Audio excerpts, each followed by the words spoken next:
Hello बच्चों, एक बार फिर से स्वागत है आपके अपने चैनल मैथमेटिक्स क्लासेस में। तो आज हम लोग एक नया सब्जेक्ट जो काफ़ी डिमांडेबल सब्जेक्ट है बायोलॉजी, उसका हम ऑब्जेक्टिव्स क्वेश्चंस करने वाले हैं। तो पहला चैप्टर हम लोग का है जैव प्रक्रम। क्या मेरे बेटे? जैव प्रक्रम। और इसका पूरा हम आज लोग ऑब्जेक्टिव करेंगे। जैसे कि देख सकते हैं कि टोटल 98 ऑब्जेक्टिव है। तो इस वीडियो में पहला पार्ट में जितना हो सकता है हम उतना करवाएंगे, और नहीं तो हो सकता है इसका पार्ट 2 भी वीडियो बन सके। समझे? इसका पार्ट 2 भी बन सकता है। तो चलिए क्लास को स्टार्ट करते हैं। आप लोग देखिए, एक क्वेश्चन एग्जाम की दृष्टि से बहुत इंपॉर्टेंट है, एग्जाम में आ भी सकता है क्वेश्चन। चलिए क्लास को स्टार्ट करते हैं। आप लोग देखिए अच्छे से।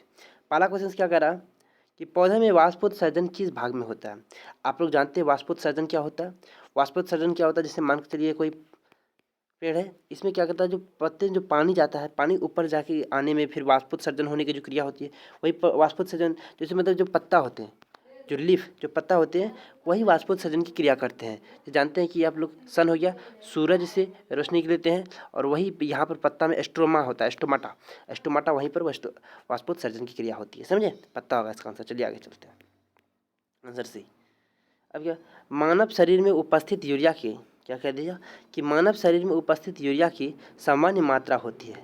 यूरिया जो कि यूरिन के माध्यम से निकल जाती है शरीर से। अब यहाँ पे कमेंट करना आपको, यूरिया का फॉर्मूला क्या होता है? नाच दो। इसका एक ट्रिक होता है, यूरिया का फॉर्मूला नाच दो। नाच दो CnNH2NH2। समझे? ये होता है यूरिया का फॉर्मूला। समझे? तो मानव रक्त में यूरिया की मात्रा, सामान्य मात्रा कितनी होती है? चलिए बताइए, आप लोग कमेंट कीजिए। जानते हैं कि 20 mg। कितना? 20 मिलीग्राम। तो आंसर हो जाएगा इसका बी नंबर हो जाएगा। चलिए आगे चलते हैं। श्वसन क्रिया के दौरान कितनी प्रतिशत ऊर्जा ताप के रूप में निष्कासित होती है? क्या कर दिया? श्वसन क्रिया के दौरान, श्वसन जो सांस लेने की जो क्रिया होती है उसी कहते हैं श्वसन क्रिया के दौरान कितनी प्रतिशत ऊर्जा ताप के रूप में निष्कासित हो जाती है, मेरे शरीर से बाहर हो जाती है। तो कितनी हो जाती है? 20%। आपके शरीर के 20% जो ऊर्जा होती है, वो ताप ऊर्जा, हीट एनर्जी, वो 20% बाहर निकल जाती है शरीर से। कितना? 20% शरीर से बाहर निकल जाती है। चलिए आगे चलते हैं। चौथा देखिए क्या कह रहा है। मनुष्य में वृकक एक तंत्र का भाग है जो संबंधित है। आप जानते हैं कि एक वृकक होती है। क्या वृकक होती है? आप लोग एक लिए आप लोग का नोटिस है, देखिए हम कुछ बताना चाहते थे कि आप लोग के बायोलॉजी के एग्जाम्स में, बायोलॉजी सब्जेक्ट के एग्जाम्स के रोज़ आप कब जानते हैं कि बायोलॉजी में कुछ फिगर बनाने के लिए आते हैं आप लोग का, बहुत ही इंपॉर्टेंट, जो कि हर बार पूछ ही देता है फिगर। आप लोग जब 10 ईयर्स का पेपर उठा के देखिएगा, एनालिसिस कीजिएगा, और एनालिसिस करके बता रहे हैं आपको हम, कुछ ना कुछ 5 नंबर या 2 नंबर में फिगर दे देता है। जैसे हार्ट का फिगर हो गया, और हार्ट का फिगर बहुत विद्यार्थी को बनाने में बहुत प्रॉब्लम होती है। जैसे हमारे श्वसन तंत्र का हो गया, पाचन तंत्र का हो गया, ही क्या कहते हैं, हार्ट जो हृदय है, ये बहुत ही इंपॉर्टेंट है। समझे? रिप्रोडक्शन सिस्टम हो गया, प्रजनन तंत्र का, ये सब फिगर आते हैं एग्जाम में, और फिगर और उसके नाम। तो हम लोग क्या करेंगे, बनाना कैसे है? बहुत आसान है। कोई हार्ट का फिगर अभी नहीं बना पाएगा, ये वाला दिल बनाएगा, और ये वाला दिल गलत कभी एग्जाम में नहीं लेता है। इनके लिए दूसरा हार्ट हमको बनाना पड़ता है। आप लोग को सिखाएंगे वो हार्ट बहुत अलग ही तरीका से बनाया जाता है। ऐसे करके, कुछ ऐसे करके आप लोग देखिएगा, आप लोग की किताब में होगा, और यहाँ से आलिंद दया निलय ऐसे करके बनाया जाता है। समझे? देखिए 1 मिनट में हम हार्ट बना चुके हैं। आप लोग किताब में इस प्रकार का हट रहता है। समझे? तो इसको हम अच्छे से बताएंगे। इसका नाम दया आलिंद, दाहिने हाथ में। तो ये बहुत अच्छा से देखेंगे हम लोग। तो आप लोग यदि वीडियो चाहिए तो कमेंट कीजिएगा कि हाँ, हम लोग को ये वाला वीडियो चाहिए। चलिए क्वेश्चन क्या कर रहा है कि मनुष्य में वृकक एक तंत्र है जो भाग से संबंधित है। मनुष्य में वृकक एक तंत्र का भाग है जो संबंधित है। किससे संबंधित है? वृकक के बारे में बताना है। तो वृकक एक उत्सर्जन का भाग है। इसका आंसर हो जाएगा सी नंबर है। इसका आंसर हो जाएगा सी नंबर, उत्सर्जन। इसका आंसर हो जाएगा सी नंबर। चलिए आगे चलिए। पौधे में वायवीय भागों से जल के निष्कर्षण की क्रिया कहलाती है। आप लोग जानते हैं कि पौधे में वायवीय भागों में, अब वायवीय भाग पहले समझिए कि वायवीय भाग क्या होता है। वायवीय भागों में जल के निष्कर्षण की क्रिया क्या कहलाती है? वाष्पोत्सर्जन। आंसर कितना हो जाएगा इसका? वाष्पोत्सर्जन। अब बताते हैं कि ये वायवीय भाग क्या होते हैं? जो बाहर वाले भाग होते हैं, जैसे पत्ता हो गया। क्या हो गया? जैसे पत्ता, ये लीफ जो है, ये एक प्रकार का पत्ता हो गया। तो पत्ता में आप जानते हैं वाष्पोत्सर्जन होती है स्टोमाटा के थ्रू। यहाँ पे जैसे सनलाइट पड़ा, और यहाँ पे क्या होगा? आपका वाष्पोत्सर्जन क्रिया होगी। जल क्या होते हैं? जल वाष्पोत यानी कि वाइब्रेट होकर ऊपर चले जाते हैं। जो भी जल इसको जाइलम या फ्लोएम के द्वारा लाएगा, जाइलम जल लाता है। क्या जाइलम जो जल लाता है वो ऊपर ले गया जल, और जल यहाँ पे क्या होता है आपके सूर्य के प्रकाश के द्वारा यहाँ जानते हैं कि हीट होकर के आप जानते हैं कि जल जो है एक लिक्विड स्टेट से सॉलिड स्टेट में कब आता है, जब यहाँ पर हम लोग सनलाइट देंगे या फिर हीट देंगे। तो यहाँ पे हीट के फॉर्म में सनलाइट आता है, समझे। तो वही हो जाएगा वाष्पोत्सर्जन। आंसर नंबर इसका डी हो जाएगा। 5 का आंसर कितना हो जाएगा, डी हो जाएगा। चलिए आगे चलते हैं। चलो देखिए क्या कहता है 6 नंबर। देखिए क्या कहता है, वह प्रक्रम जिसके द्वारा शरीर में ऊर्जा का उत्पादन होता है वह क्या कहलाता है। क्या कह दिया कि वह प्रक्रम जिसके द्वारा शरीर में ऊर्जा का उत्पादन होता है वह क्या कहलाता है। तो ऊर्जा का उत्पादन किसके द्वारा, श्वसन, पोषण, उत्सर्जन या फिर उत्तेजनाशीलता। तो क्या हो जाएगा इसका आंसर, इसका आंसर हो जाएगा श्वसन। आप जानते हैं कि हमारे शरीर में सांस लेना, क्या चीज़, सांस लेना बहुत ही इंपॉर्टेंट है। सांस लेना क्या है, बहुत ही इंपॉर्टेंट है। तो इसीलिए शरीर में जो भी ऊर्जा आएगी वो जब तक सांस नहीं लेंगे तो हमारे शरीर में ऊर्जा नहीं आएगी। तो इसका आंसर हो जाएगा ए, ऊर्जा, श्वसन के द्वारा। चलिए आगे चलते हैं। कौन सी क्रिया सभी जीव के लिए अनिवार्य है। क्या कह दिया, अब जानते हैं प्रकाश संश्लेषण, सॉरी देखिए पहले, कौन सी क्रिया सभी जीव के लिए अनिवार्य है, मतलब सभी जीव इनको लेना ही लेना है, नहीं लेगा तो वो मर सकता है। पहली बात देखिए, वो जीवित ही डेड हो जाएगा, मतलब वो जीवित ही नहीं रहेगा। आप देखिए प्रकाश संश्लेषण, अब अपना दिमाग लगाइए, प्रकाश संश्लेषण क्या मनुष्य में होती है या फिर जंतु में होते हैं। आपको पता नहीं ये जंतु में होता है क्या, ये जंतु में नहीं होता। अब प्रकाश संश्लेषण की वहीं पे हो सकता है जहाँ पे आपको पत्ता होगा। आप जानते हैं पत्ता कहाँ, बोटनी में मिलेगा आपको, यानी कि जो हम बोटनी जहाँ पे मान के चलिए आपको पेड़ पौधे के बारे में बात करेंगे तो ये प्रकाश संश्लेषण पत्ता में होंगे। तो इसका आंसर सिर्फ यानी कि सभी जीव में नहीं होगा, ये सिर्फ सजीव में होगा। तो लेकिन ये किस भाग में होगा, ये आपको पेड़ पौधे वाले भाग में होंगे। तो ये आंसर नहीं होंगे। अब देखिए वाष्पोत्सर्जन, अब वाष्पोत्सर्जन कहाँ होगा, वाष्पोत्सर्जन इवापोरेशन कहाँ होगा, वो भी पेड़ के पत्ते में होगी। तो ये भी इसका आंसर नहीं होगा। श्वसन की क्रिया और चलन, आप जानते हैं कि चलन भी तो इसका आंसर नहीं हो सकता है। क्या, चलन भी तो इसका आंसर नहीं हो सकता। ऐसे ही क्वेश्चंस को एलिमिनेट करना है और श्वसन हर एक जगह होगा। आप कोई सवाल पूछेगा कि सर पेड़ में श्वसन कैसे होंगे, पेड़ में जो श्वसन होते हैं वो वाष्पोत्सर्जन की क्रिया द्वारा होते हैं, समझे। हम लोग जो सांस लेते हैं और वो देखिएगा पेड़ कब मरता है, जब उसका पत्ता आप देखिएगा तोड़ दीजिएगा तो वो पेड़ डेड हो जाएगा, वो पेड़ डेड हो जाएगा। वो पेड़ डेड होने का मतलब है वहाँ पे वाष्पोत्सर्जन या फिर इवापोरेशन नहीं हो पा रहा है। तो इसलिए इसका आंसर हो जाएगा सी नंबर। इसका कितना आंसर हो जाएगा, इसका आंसर हो जाएगा सी नंबर, श्वसन की क्रिया। इसका आंसर हो जाएगा सी नंबर। चलिए आगे चलते हैं।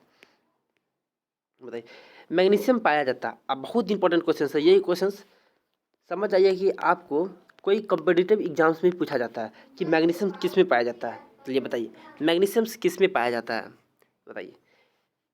लाल रक्त में नहीं, वर्णिल रक्त में नहीं, और श्वेत रक्त में नहीं। तो इसका आंसर हो जाएगा ए नंबर। इसका आंसर हो जाएगा ए नंबर, क्लोरोफिल में। आप जानते हैं क्लोरोफिल क्या होता है, अभी हम स्टोमाटा का प्रयोग किए थे। इसका स्टोमाटा का, स्टोमाटा में ही क्लोरोफिल होता है। क्लोरोप्लास्ट में क्लोरोफिल होता है, क्लोरोपिस्ट में स्टोमाटा में होते हैं, समझे। तो क्लोरोफिल हो जाएगा इसका आंसर। आंसर नंबर हो जाएगा ए, क्लोरोफिल में। चलिए आगे चलते हैं। मानव हृदय में पाए जाते हैं कितने वेशम, बताइए मानव हृदय में कितने वेशम पाए जाते हैं। इसमें 4 वेशम पाए जाएंगे। आंसर हो जाएगा इसका सी। 9 का आंसर कितना हो जाएगा, सी, 4 वेशम। अब बताइए वेशम क्या होता है। देखिए अभी तो हम थोड़ा सा एक हार्ट कट फिगर बना देते हैं वैसे आप लोग के लिए, गलती हो गई यार। देखिए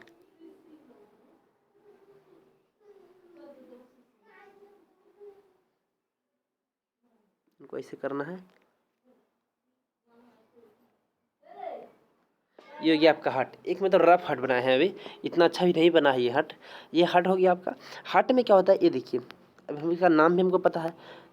देखिए ये वो होता है दायां, दायां हाथ, दायां साइड में तो दायां हो गया, और ऊपर है तो आलिंद हो जाएगा, दायां आलिंद। ये नीचे हो गया तो दायां निलय हो जाएगा। ये भी ऊपर है तो ये लेकिन बायां भाग में तो ये बायां आलिंद हो जाएगा और ये बायां निलय हो जाएगा, समझे। तो इसमें कितने वेशम है, 4 वेशम है। ये हो गया 1 वेशम, 2 वेशम, 3 वेशम, 4 वेशम। कितने इसमें होते हैं, 4 वेशम। आंसर नंबर जाएगा सी।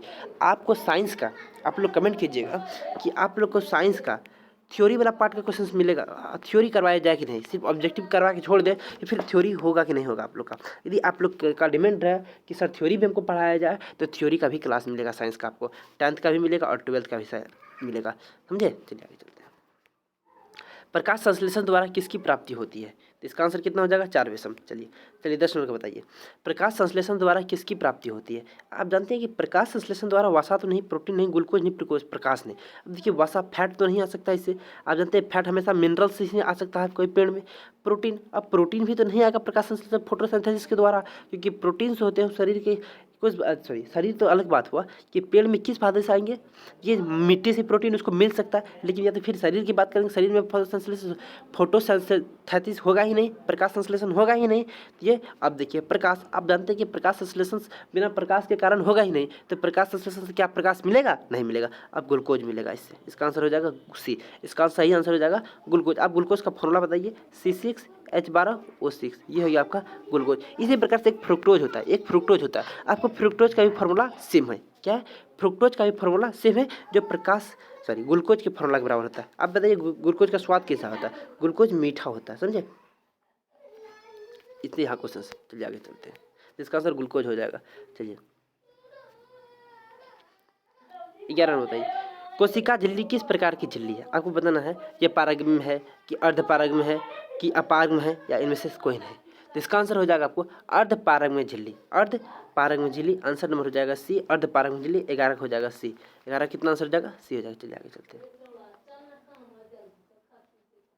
चलिए दही के जमाने में निम्नलिखित से किस क्रिया होती है, आप जानते हैं बहुत इंपॉर्टेंट क्वेश्चन है कि दही को जमाने के लिए निम्नलिखित में से कौन सी क्रिया करनी पड़ती है। अब घटन नहीं होगा, प्रकाश संश्लेषण भी नहीं होगा, किण्वन और उत्सर्जन तो नहीं होगा। उत्सर्जन जानते हैं किसी का निर्माण होता है, और ये किण्वन की क्रिया द्वारा। ये बहुत इंपॉर्टेंट क्वेश्चन है, कोई विद्यार्थी यदि कंपटीटिव का एग्जाम्स का तैयारी करता होगा तो ये क्वेश्चन उसके एग्जाम में पूछे जाते हैं। तो किण्वन की विधि द्वारा दही से ये क्वेश्चन इस प्रकार से भी पूछा जा सकता है कि दूध को दही में कन्वर्ट करने की प्रक्रिया क्या कहलाती है, तो किण्वन कहलाती है। कौन सी क्रिया कहलाती है, किण्वन। तो इसका आंसर हो जाएगा सी नंबर, इसका आंसर हो जाएगा किण्वन। चलिए आगे चलते हैं। देखिए क्वेश्चन, जीवन की उपापचयी क्रिया के संचालन के लिए निम्नलिखित में से कौन सा आवश्यक है। अब जानते हैं कि उपापचयी क्रिया, जो हमारे शरीर में जो उपापचयी क्रिया होती है, उपापचयी क्रिया क्या होती है, जो सांस लेते हैं, जो शरीर में सांस लेने के बाद क्या होगा, डाइजेशन होगा। डाइजेशन मतलब पाचन होगा शरीर में, क्या होगा, पाचन होगा शरीर में। तो ये पाचन की भी एक प्रकार की उपापचयी क्रिया है, जिसके बिना हम जीता नहीं रह सकते। सांस लेना उपापचयी क्रिया है, समझे। तो संचालन के लिए निम्नलिखित से कौन सा आवश्यक है, निरंतर ऊर्जा की आपूर्ति, शरीर की वृद्धि, टूटे फूटे ऊतकों की मरम्मत, और इनमें से सभी। अब इनमें से इसका परफेक्ट आंसर इनमें से सभी होगा, क्या होगा, इनमें से सभी होगा। इसका आंसर हो जाएगा डी, क्या हो जाएगा, इसका आंसर डी हो जाएगा। चलिए आगे चलते हैं। अब जानते हैं कि निरंतर ऊर्जा की आपूर्ति, यदि शरीर में निरंतर ऊर्जा की आपूर्ति नहीं होगी तो हम जिंदा नहीं रहेंगे। यानी इसका मतलब हुआ कि इनडायरेक्ट रूप से ये कहना चाह रहा है ये कि हम सांस को हमें लगातार सांस, कंटिन्यूस सांस लेना है। शरीर की वृद्धि, यदि शरीर की वृद्धि भी रुक जाए, इसका मतलब क्या, उपापचयी क्रिया नहीं हो रहा शरीर में। किसी का शरीर का विकास देखिएगा बहुत कम होगा, किसी का शरीर का विकास बहुत ज़्यादा हो गया, तो मतलब वहाँ से कहने का मतलब इसका उपापचयी क्रिया जिसका ठीक रहेगा, समझे। और टूटे फूटे ऊतकों का मरम्मत, आप जानते हैं कि ऊतक सेल से बने होते हैं। अब सेल मरम्मत कब हो गया, सेल के एक समूह को ऊतक कहा जाता है, ऊतक से अंग बनते हैं। तो हम सेल का क्रिया को कब कर सकते हैं, तो सेल कब होगा, जब शरीर में हमारे उपापचयी क्रिया होंगे, समझे। तो इसलिए इसका आंसर हो जाएगा डी, इनमें से सभी। चलिए आगे, जीवन की उपापचयी क्रिया के संचालन के लिए से कौन आवश्यक है। अब जीवन की उपापचयी क्रिया के लिए क्या, यही क्वेश्चन आ गया क्या। चलिए क्वेश्चन से रिपीट हो गया। चलिए आगे चलते। मानव में डायलिसिस थैली क्या है, डायलिसिस थैली क्या कहता है, मानव में डायलिसिस की थैली को क्या कहते हैं, चलिए बताइए। मानव में डायलिसिस की थैली, आप जानते हैं डायलिसिस थैली एक नेफ्रॉन का होता है। अब हाँ, यहाँ देखिए नेफ्रॉन का भी फिगर आपको एग्जाम में पूछता है, क्या चीज़, नेफ्रॉन का फिगर भी आपका एग्जाम में पूछता है। तो हम फिगर में जितने सारे भी फिगर होंगे सब ले लेंगे। तो नेफ्रॉन का भी फिगर आप लोग को बताया जाएगा, न्यूरॉन का भी फिगर बताया जाएगा। न्यूरॉन और नेफ्रॉन दोनों पूछता है कभी कभी। माइटोकॉन्ड्रिया आप लोग 9th क्लास का चीज़ है, माइटोकॉन्ड्रिया पढ़ भी सकती है, सेल का एक पार्ट है माइटोकॉन्ड्रिया, समझे। इनमें से कोई नहीं, इसका आंसर हो जाएगा आपको नेफ्रॉन। क्या डायलिसिस थ्योरी कहाँ होती है, नेफ्रॉन होती है। अभी के लिए इतना याद कर लीजिए आप। मत्स्य का मुख्य श्वसन अंग क्या, आप जानते हैं कि मत्स्य का मुख्य श्वसन अंग क्या है, बहुत इंपॉर्टेंट क्वेश्चन है कि मत्स्य का मुख्य श्वसन अंग क्या है। अब जानते हैं कि मछली जो होता है वो श्वसन अंग, या फिर आदमी का श्वसन अंग बताइए तो कितने कितने पता है, देखते हैं। इतना इंपॉर्टेंट क्वेश्चन है। आदमी का श्वसन अंग नाक हो गया। आप किससे सांस लेते हैं, नाक प्लस मुंह भी कह सकते हैं कुछ देर के लिए, नाक और मुंह दोनों कह सकते हैं। लेकिन फेफड़ा तो सांस लेने में ये सहायक करता है आपका, समझे। जहाँ की सांस डालने के बाद यहाँ पे वो रिएक्शंस करेगा। गिल्स और नाक, आप जानते हैं कि नाक तो आदमी में होता है, इसीलिए मछली में नाक नहीं होते। ये इसका आंसर नाक नहीं हो जाएगा, किया तो ऐसे नहीं होगा। गिल्स मतलब जानते हैं आप क्या होता है, किसी को पता है गिल्स मतलब क्या होता है, ये गलफड़ को कहते हैं गिल्स, क्या चीज़, गलफड़। आपका जो गाल जो होता है ना, गाल, उसको जो अंदर होते हैं वही कहते हैं गलफड़, उसको गलफड़। तो सांस जो होता है गिल्स से लिया जाता है, बायोलॉजी में उसको गिल्स कहते हैं। इसका आंसर सी हो जाएगा, गिल्स। 15 का सी हो जाएगा। चलिए आगे चलते हैं। 16 पौधों में क्या कर दिया कि पौधों में गैसों के निष्कासन के लिए किस क्रिया का उपयोग किया जाता है। आप जानते हैं कि पौधों में गैसों के निष्कासन के लिए किसका प्रसरण, विसरण, वाष्पोत्सर्जन या फिर परिवहन। इसका आंसर हो जाएगा वाष्पोत्सर्जन। 16 का आंसर सी हो जाएगा। 16 का आंसर सी हो जाएगा आपको वाष्पोत्सर्जन की क्रिया।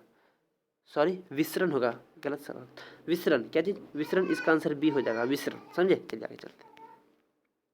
क्लोरोफिल वर्णक का रंग है, क्या कह दिया कि क्लोरोफिल वर्णक का रंग है। आप जानते हैं कि क्लोरोफिल वर्णक का रंग अभी तुरंत बताएं कि क्लोरोफिल हरा होते हैं। कैसे होते हैं, हरा होते हैं। इसी कारण पत्ती हरा होता है। जो पत्ता हरा होने का कारण क्लोरोफिल है। क्लोरोफिल कहाँ पाया जाता है, तो क्लोरोप्लास्ट में पाया जाता है। क्लोरोप्लास्ट में पाया जाता है, समझे। तो इसका आंसर हो जाएगा हरा। आंसर नंबर हो जाएगा ए। 17 का आंसर कितना हो जाएगा, ए हो जाएगा। चलिए आगे चलते हैं। कवक में पोषण की कौन सी विधि है, कवक में पोषण की कौन सी विधि है, आप बताइए। स्वपेशी और मृतजीवी, समभोजी और इनमें से कोई नहीं। इधर चलिए पहले इसका मतलब बताइए हमको, किसको किसको पता है वो कमेंट कीजिए, और नहीं तो हम इसको बताते हैं। स्वपोषी क्या होता है, स्वपोषी के बारे में कहते हैं कि स्वपोषी क्या होता है, वो पौधे जो अपना पोषण खुद कर ले। स्वपोषी वो जीव, पौधे तो कहना यहाँ पे गलत बात है, कि वह जीव जो अपना विकास या फिर अपना भोजन खुद कर ले, वह स्वपोषी हो गया। स्वपोषी मतलब जितने भी पेड़ होंगे स्वपोषी होंगे, परपोषी होंगे। वो पेड़ जितने भी हो स्वपोषी होंगे। जैसे बताइए क्या आदमी स्वपोषी है, कुछ आदमी आपके स्वपोषी भी होंगे और कुछ आदमी आपके परपोषी भी होंगे। और देखा जाए तो आदमी हमेशा स्वपोषी नहीं होंगे। आदमी अगर हमेशा की बात किया जाए तो वह परपोषी होंगे, क्योंकि दूसरे पे निर्भर होते हैं। आप जैसे बच्चा हैं तो पिताजी पर निर्भर होंगे। क्या निर्भर, पिताजी किसी और पर निर्भर नहीं है क्या, जो खुद अपना बना लगते हैं। सही बात है कि वो कुछ होकर के बना लिए हैं, अलग बात है, जो उतना कंसिडर नहीं किया जाएगा। लेकिन आदमी जब भी बात करेंगे तो आदमी परपोषी में आएगा, समझे।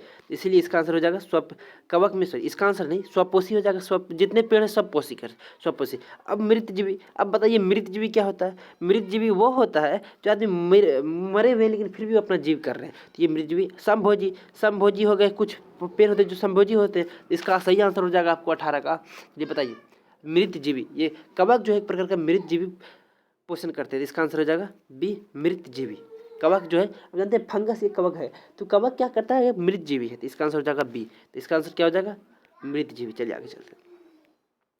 इंग्लिश का बताइए। रेजिन एवं गोंद कहाँ संचित होता है। आप बताइए कि रेजिन एवं गोंद कहाँ, किसी किसी पेड़ को देखिएगा आप, किसी किसी पेड़ को देखिएगा, उनमें से एक चिपचिपा पौधा चीज़ निकलता है, जो आप लोग कभी कभी इसको साटने या गोंद का रूप में इसका यूज करते होंगे, फेविक्विक में इसका यूज करते हैं, मतलब किसी चीज़ को चिपकाने में उसका यूज करते होंगे। तो उसी को रेजिन एवं गोंद कहाँ संचित होता है, फ्लोएम में गलत, कॉकटेक्स में गलत, छाल में या पुराने जाइलम में, बताइए कहाँ होगा, बताइए। पुराने जाइलम में, आंसर हो जाएगा डी। क्या हो जाएगा इसका आंसर, पुराने जाइलम में। ये देख लीजिए इसका आंसर छाल भी हो सकता है, छाल से तो निकलता है। देखिए इसका आंसर डी होना चाहिए, लेकिन सी या डी से कुछ होगा, समझे। एक बार आप लोग भी देख लीजिएगा और कमेंट भी कीजिएगा आपको। हम जहाँ तक मेरे आंसर से डी ही होना चाहिए। चलिए आगे चलते हैं। शरीर में भोजन का पचना किस प्रकार की क्रिया है, शरीर में भोजन को पचना किस प्रकार की क्रिया है, चलिए बताइए। अभी इसका केमिस्ट्री हम दिखाएंगे हम आपको। चलिए बताइए, इसका आंसर हो जाएगा उपचयन। आंसर नंबर इसका हो जाएगा, इसका ये हो जाएगा उपचयन। शरीर में भोजन को पचना किस प्रकार की अभिक्रिया है, उपचयन है। अब बताइए उपचयन और अपचयन क्या होता है। ये दोनों की बात नहीं करें, संचयन और विस्थापन, विस्थापन की बात कर लेते हैं। संचयन की बात नहीं करेंगे, कोई केमिस्ट्री टर्म तो नहीं है, लेकिन विस्थापन की बात हम जरूर करेंगे। डिस्प्लेसमेंट रिएक्शंस और अपचयन और उपचयन, समझे। तो देखिए उपचयन के बारे में बताइए आप हमको, क्या होता है उपचयन। एक होता है ऑक्सीडेशंस, एक होता है रिडक्शंस, समझे। ये केमिस्ट्री में भी पढ़ेंगे आप लोग, जब हम केमिस्ट्री पढ़ाएंगे तो वहाँ भी जिक्र करेंगे ऑक्सीकरण और अपकरण। एक होता है ऑक्सीकरण, एक होता है अपकरण। तो अपचयन जो होता है उसको कहते हैं जी अपकरण, और उपचयन को कहते हैं ऑक्सीकरण। क्या जी, ऑक्सीकरण।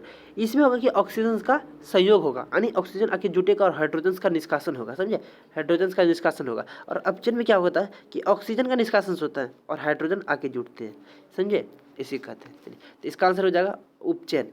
अब देखिए शरीर में भोजन का पचना की, शरीर में जो भोजन जिसका डाइजेशन या फिर पचना, शरीर में जो भोजन जो पचा वो क्या पचेगा, इसमें ऑक्सीजन जुटेंगे। अब ऑक्सीजन कहाँ जुट रहा है, देखिए हाइड्रोजन इसमें से निष्कासित होगा। अब ये ऑक्सीजन कैसे जुट रहा है, हम सांस ले रहे हैं कि नहीं ले रहे हैं, उस सांस से ऑक्सीजन जाएगा अंदर, और वही ऑक्सीजन अंदर जाएगा तो कोई काम तो जरूर करेगा। वो काम क्या करता है, आपको शरीर का भोजन पचाने और कुछ भी काम करता है, शरीर का भोजन पचाने में भी यूज करता है। इसलिए उसका ये यहाँ पे रिएक्शन क्या हो जाएगा, अपचयन का आगे उपचयन, यहाँ पे क्या ऑक्सीजन का संयोग हो रहा है, जुट रहा है। चलिए आगे चलते। रक्त क्या है बताइए, रक्त क्या है? एक कोशिका है, ऊतक है, या पदार्थ है, या फिर कुछ नहीं है? चलिए बताइए, इंपॉर्टेंट क्वेश्चन है।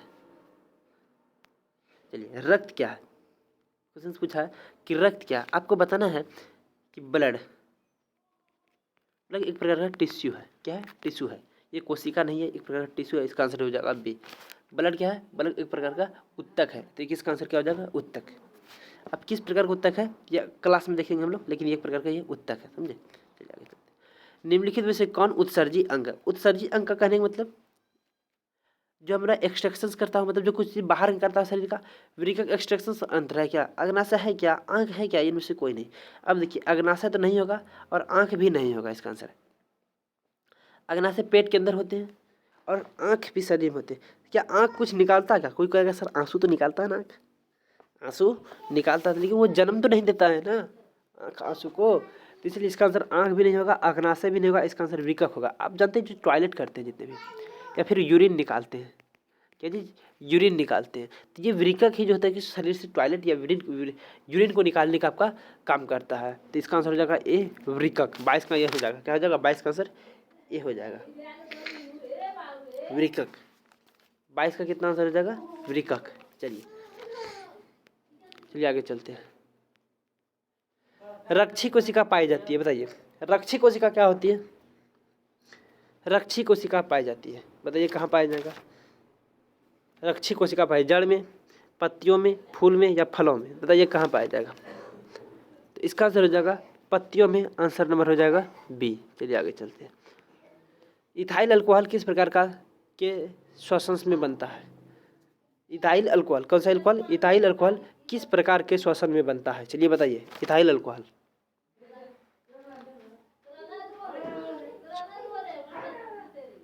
बताइए। अवावीय में, क्या इसमें? अवावीय में एक होता है वावीय श्वसन, एक होते हैं अवावीय श्वसन। तो जब हम श्वसन का चैप्टर पढ़ेंगे तब इनको विस्तार में जानेंगे, वावीय श्वसन और अवावीय श्वसन होते क्या है, समझे। इथाइल अल्कोहल किस प्रकार के श्वसन में बनता है? तो अवावीय। आंसर नंबर हो जाएगा इसका बी। चलिए आगे चलते हैं। मनुष्य के सांस लेने और छोड़ने की क्रिया को क्या कहते हैं? चलिए बताइए, मनुष्य में सांस लेने और छोड़ने की क्रिया क्या कहते हैं? ये कोई बच्चा सब बता देगा। इसका आंसर हो जाएगा ए नंबर, स्वच्छवास। क्या हो जाएगा इसका आंसर? स्वच्छवास। इसका आंसर हो जाएगा स्वच्छवास। सॉरी, इसका आंसर स्वच्छवास नहीं, इसका आंसर श्वसन होगा। आंसर नंबर बी होगा इसका। क्या होगा? स्वच्छवास तो नहीं होगा, श्वसन होगा, क्योंकि जानते हैं कि मनुष्य में सांस लेने और छोड़ने की क्रिया क्या कहती है? श्वसन कहती है। वैसे इस क्वेश्चन का आंसर हम बता देंगे आपको कमेंट में, लेकिन वही तक अभी श्वसन सीखिएगा कि श्वसन से ही सांस लेने और छोड़ने की क्रिया को श्वसन कहते हैं। आंसर नंबर बी हो जाएगा। चलिए आगे चलते हैं। रक्त में आयरन की कमी से होने वाला रोग क्या? आप जानते हैं कि रक्त की कमी से या रक्त में आयरन की कमी से, अब बताइए कि यहाँ क्वेश्चन पूछ सकता है एग्जाम में कि यहाँ जब आए तो हम थोड़ा बात कर लेते हैं। आयरन का आपको संकेत क्या होता है? सिंबल। और बताइए इसका एटॉमिक नंबर कितना होता है? चलिए बताइए। आपको जानते हैं कि इसका सिंबल होता है Fe और ये होता है 25। कितना होता है? 25। क्या किसी को पता है एटॉमिक स्ट्रक्चर, सॉरी ये लिखने का? इसका आंसर तो बता रहे हैं आपको। इलेक्ट्रॉनिक कॉन्फ़िगरेशन यानी इलेक्ट्रॉनिक विन्यास लिखने का, जिसको जिसको आता है इनको लिख के एक बार कमेंट में बताइएगा, तो तब देखेंगे विद्यार्थियों को हम। रक्त में आयरन की कमी से होने वाला एक रोग है। टीबी नहीं हो सकता, मधुमेह नहीं, एनीमिया नहीं, उच्च रक्तचाप ये भी नहीं, ये हो जाएगा एनीमिया। आंसर नंबर हो जाएगा सी। क्या हो जाएगा? आंसर नंबर सी हो जाएगा। 26 का आंसर क्या हो जाएगा? सी हो जाएगा, एनीमिया। क्या हो जाएगा? एनीमिया। Answer number C. चलिए आगे चलते हैं। पादप में जाइलम उत्तरदायी है। क्या करिए कि पादप में जाइलम उत्तरदायी है। आप जानते हैं कि ये थोड़ा गलत लिखा हुआ है, पादप हो जाएगा यहाँ पर। क्या चीज? पादप। क्या हो जाएगा? पादप होगा, यह जगह प होगा। पादप में जाइलम उत्तरदायी है। जल का वाहन, इसका आंसर हो जाएगा ए। हम क्योंकि बता चुके हैं कि पादप में जल जाइलम जो था वो जल निकालता है, क्योंकि जल को ले जाता है। क्या करता है? जल का वाहन या फिर जल को वाहन करेंगे कि जल को ट्रांसपोर्टेशन का काम करते हैं। चलिए, कुटपाद किस में पाया जाता है? चलिए बताइए, कुटपाद किस में पाया जाता है? 28 का आंसर बताइए। कुटपाद क्या होता है, किसी को पता है? कुटपाद किस में पाया जाता है? आप जानते हैं कि अमीबा इस प्रकार का, अमीबा का कोई शेप होता है क्या? अमीबा का कोई शेप नहीं होता, अमीबा का कोई शेप नहीं होता, इसलिए इसमें कुटपाद की जो होगा अमीबा में आंसर नंबर हो जाएगा सी। चलिए आगे चलते हैं। प्रकृति में ऑक्सीजन का संतुलन कैसे बना रहता है? आप जानते हैं संयोजन, प्रकाश संश्लेषण या अपघटन, या इसमें से कोई नहीं? चलिए बताइए, प्रकृति में ऑक्सीजन का संतुलन कैसे बना रहता है? चलिए बताइए। प्रकाश संश्लेषण फोटोसिंथेसिस के द्वारा। आप जानते हैं कि हमारे शरीर कहते हैं, हमारे जो नेचर होते हैं, जो प्राकृतिक होते हैं, प्राकृतिक में हमारे ऑक्सीजन कहाँ से मिलते हैं, ये पर्यावरण इन्वायरमेंट पे कहाँ से ऑक्सीजन मिलते हैं। आप जानते हैं कि पेड़ हमको ऑक्सीजन देती है। अब पेड़ में ऑक्सीजन किस क्रिया के द्वारा बाहर होते हैं, तो प्रकाश संश्लेषण फोटोसिंथेसिस के द्वारा होते हैं। इसीलिए कहते हैं कि पेड़ को हमको बचाना चाहिए, पेड़ काटना गलत बात है। इसका आंसर हो जाएगा बी, प्रकाश संश्लेषण। चलिए आगे चलते हैं। स्टोमाटा पौधे के किस अंग में पाया जाता है, अभी तुरंत हम बताए हुए, यह क्वेश्चन आ भी चुका है कि स्टोमाटा पौधे के किस अंग में पाया जाता है। स्टोमाटा पत्तियों में पाया जाता है। आंसर हो जाएगा इसका बी। क्या हो जाएगा इसका आंसर? बी हो जाएगा, स्टोमाटा पत्तियों में पाए जाते हैं। चलिए आगे चलते हैं।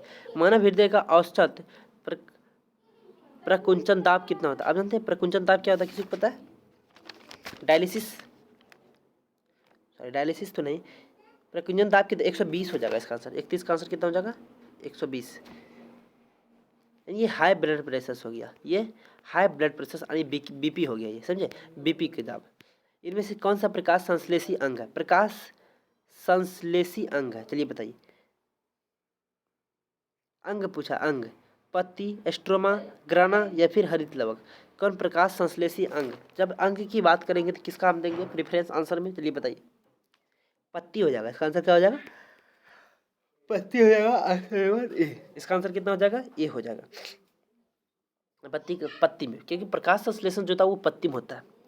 किसमें? जब पत्ती ही नहीं रहेगा तो क्या स्ट्रोमा रहेगा? क्या नहीं रहेगा। जब स्ट्रोमा ही नहीं रहेगा तो क्या हरित लवक रहेगा? क्या नहीं रहेगा। तो इसीलिए इसमें आंसर हो जाएगा इसका ए, पत्ती। चलिए आगे चलते।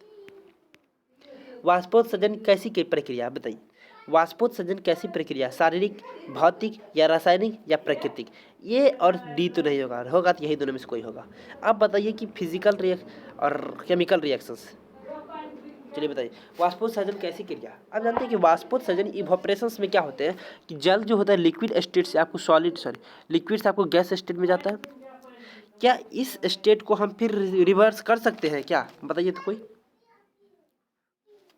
कर सकते हैं क्या? इनको करने के लिए फिर हमको दूसरी आवश्यकता की जरूरत पड़ेगी। तो इसलिए वाष्पोत्सर्जन जो है वो प्रकार की भौतिक प्रक्रिया है ये। अब केमिकल प्रक्रिया में क्या होता है कि केमिकल इसीलिए नहीं होगा, केमिकल रिएक्शंस वो रिएक्शंस होते हैं या फिर फिजिकल रिएक्शंस। सॉरी, देखिए केमिकल रिएक्शंस क्या होते हैं, पहले सुनिए। यहाँ जो बता रहे थे लिक्विड और गैस, लिक्विड से गैस में बदलने के लिए कौन सा हमको इवैपोरेशंस करना पड़ता है। लेकिन जब गैस को भी तो लिक्विड में ला सकते हैं हम। आप लोग पढ़े होंगे कि लिक्विड को गैस में भी ले जा सकता है और गैस को लिक्विड में, सॉलिड से डायरेक्ट लिक्विड में भी आता है, आपको पता होगा, और गैस से भी डायरेक्ट लिक्विड में आता है सब्लिमेशंस प्रोसेस से, समझे। इसलिए लिक्विड को हम सॉलिड में ले जा सकते हैं। तो जो रिएक्शंस हमारा क्या कहते हैं अनुकर्मणीय हो, मतलब दोनों तरह से हम कर सकते हैं। जैसे आप जानते हैं सॉलिड को हम लिक्विड में ले जा सकते हैं और लिक्विड को हम डायरेक्ट गैस में भी ले जा सकते हैं, या जिसमें हम गैस में भी ले जा सकते हैं। इसीलिए लिक्विड को गैस में भी ले जा सकता है और गैस को हम लिक्विड में ले जा सकते हैं। तो इस प्रकार का जो रिएक्शंस या फिर चेंजेस होंगे वो फिजिकल या भौतिक रिएक्शंस होंगे, इसलिए इसका आंसर भौतिक हो जाएगा। चलिए आगे चलते हैं। शरीर में भोजन का पचना किस प्रकार की अभिक्रिया है? शरीर में भोजन का पचना अभी पता है तुरंत ऑक्सीकरण। आंसर नंबर हो जाएगा इसका बी। क्या हो जाएगा इसका आंसर? बी हो जाएगा। चलिए आगे, अभी तुरंत इस पर हम बात कर चुके हैं। स्वपोषी पोषण के लिए आवश्यक है, आप बताइए। स्वपोषी पोषण के लिए आवश्यक है, बताइए। चलिए बताइए।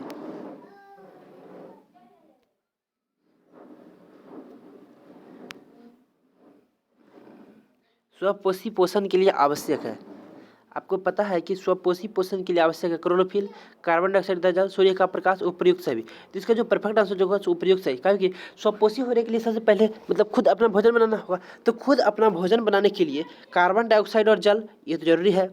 अब सूर्य का प्रकाश भी नहीं होगा तो फोटोसिंथेसिस होगा नहीं। इसे जानते हैं कि फोटोसिंथेसिस की प्रक्रिया सिर्फ दिन में होती है, रात में तो होगी नहीं, क्योंकि रात में इसलिए नहीं होती क्योंकि सूर्य का प्रकाश होता नहीं है, तो इसलिए ये भी जरूरी है। कार्बन डाइऑक्साइड ये रहना जरूरी, और क्लोरोफिल जिस बर्तन में हम खाना बनाते हैं वही तो क्लोरोफिल होगा ना, एक तरह से देखा जाए तो इसके लिए तीनों रहना जरूरी है। तीसरा आंसर हो जाएगा डी, उपयुक्त सही। इसका आंसर क्या हो जाएगा?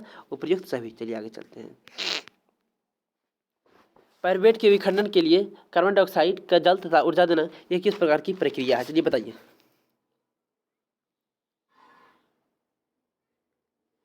यह क्रिया कहाँ होती है, किस जगह? तो माइटोकॉन्ड्रिया में होती है। कहाँ होती है? माइटोकॉन्ड्रिया में। इसका आंसर हो जाएगा बी। चलिए आगे चलते हैं। जठर ग्रंथियां कहाँ पाई जाती है? चलिए बताइए कि जठर ग्रंथियां कहाँ पाई जाती है। जठर ग्रंथियां कहाँ पाई जाती है? आंख में नहीं होगा, अग्नाशय, यकृत या फिर अमाशय, यही तीनों से कुछ होगा। तो क्या होगा चलिए बताइए। ये अमाशय में पाई जाती है। कहाँ? अमाशय में। अग्नाशय या यकृत में नहीं पाई जाती है, अमाशय में। इसका आंसर हो जाएगा डी हो जाएगा। चलिए आइए, खुला परिसंचरण तंत्र किस में पाया जाता है? क्या चीज़ कि खुला परिसंचरण तंत्र मनुष्य में भी खुला नहीं पाया जाता, कॉकरोच में, घोड़ा में या ऊँट में? चलिए बताइए। कॉकरोच में, किसमें? कॉकरोच में जो होता है वो खुला, यानी कि ओपन सर्कुलेटरी सिस्टम का भी फिगर पूछता है एग्जाम, समझे? तो इसका भी बताएंगे हम लोग। तो कॉकरोच, तो इसका आंसर हो जाएगा बी, कॉकरोच। चलिए आगे चलते हैं। पौधों में पाया जाने वाला गाढ़ा एवं दूधिया उत्सर्जित तरल पदार्थ को क्या कहते हैं? तो क्या कहते हैं? लैक्टेस। इसका आंसर हो जाएगा ए, लैक्टिस। क्या हो जाएगा? लैक्टेस। 39 का आंसर हो जाएगा लैक्टेस। इसका आंसर हो जाएगा ए। चलिए आगे चलते हैं। यूरिया रक्त में कहाँ से प्रवेश होती है? कहाँ से प्रवेश करती है? यूरिया रक्त में कहाँ से प्रवेश करती है? चलिए 40वां और लास्ट क्वेश्चन होगा। अब जितने भी क्वेश्चन होंगे अगले पार्ट में हम करवाएंगे इसका, समझे? ठीक है। यूरिया रक्त में कहाँ से प्रवेश करती है? आप जानते हैं फेफड़ा, यकृत, श्वास नली या फिर विरिकक? इसका आंसर विरिकक होगा, आंसर नंबर डी, सॉरी यकृत। इसका आंसर क्या हो जाएगा? यकृत। आंसर नंबर हो जाएगा बी। क्या चीज़? यकृत। यूरिया कहाँ से प्राप्त होती है? यकृत से प्राप्त होती है। आंसर नंबर हो जाएगा बी। इसलिए कभी कभी फेफड़ा चल जाता है तो उसको टॉयलेट में प्रॉब्लम होती है। काहे कि यहाँ पे यकृत नहीं रहेगा तो यूरिया नहीं आएगा, यूरिन नहीं होगा तो टॉयलेट नहीं होगा, समझे? तो आंसर नंबर हो जाएगा बी। तो चलिए आज का क्लास हम लोग यहीं तक करते हैं। तब तक के लिए ओके बाय। एक नोटिस देना चाहते थे कि नोटिस में आपको बताना है, सेंटअप के लिए हम बहुत इंपॉर्टेंट चीज़ लेकर आए हैं जो एग्जाम में वहाँ से क्वेश्चन आएगा ही आएगा। पहली बात सेंटअप वाला के लिए। दूसरी बात, आपको कमेंट में बताना है कि साइंस का थ्योरी का क्लास लाया जाए कि नहीं। किसका?